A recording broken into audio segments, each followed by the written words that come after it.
Right. And they are good.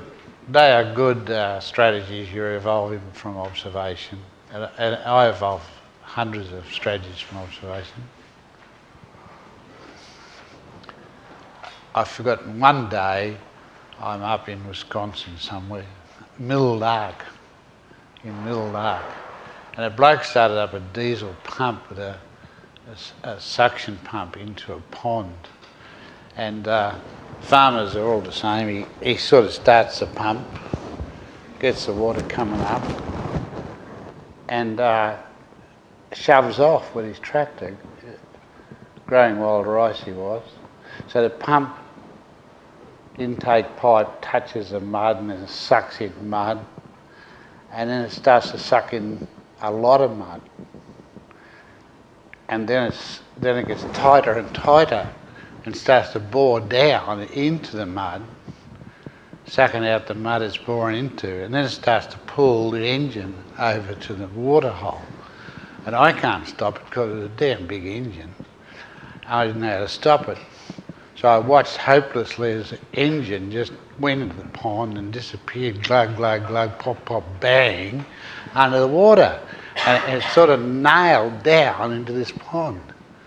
It was 60 feet of hose down on the ground.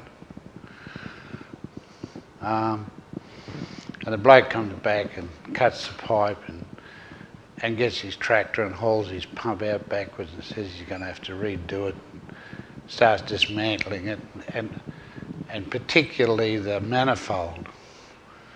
And he says to me, looks at me, he says, "The bloody pack rats," he said, "stuff these manifolds full of wild rice." He says, "There's 8 or 20 pounds of wild rice up in these manifolds, and you go to start your pump or your motor, and bang, bang, bang, and smoke and stuff goes everywhere. Boom, it clears the manifold eventually, and out comes pack rat and all wild rice."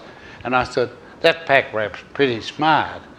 I said, "Is it good quality rice?" "Oh, yeah." He says, "They don't get any empty ears. They get all sound seed." So it's all sound seed. And they plug it up with silk off the topher, the kumbungi. Make a little pad and plug up their little catch of wild rice. So wild rice is pretty expensive, as you know, if you've been buying wild rice lately. And I thought, what we want is more pack rats and more manifolds.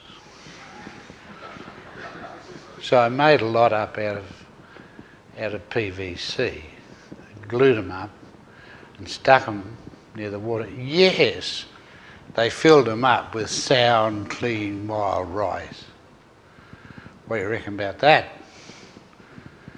And like the Eskimos, I don't like cheating the rats, so I gave them corn in exchange, because corn was cheap. So they got it. All these pack rats are eating corn and I'm eating wild rice, you know. Come with little cheeks full of corn and wild rice. And the Eskimos get them to collect roots. And they make little mouse towns full of roosts. They're little cellars, fill them up with little roots out in the Arctic deserts, which are tundra. And Eskimos come along, feel the soil with their toes, if it's soft, they've got a mouse town. Down they go, and they got thousands of pounds of these little roots, which they take, and so the mice got something, they leave dried tomcod fish, which the mice eat. And so they keep the mouse town alive, but take the results of the labour. It's really a form of slavery.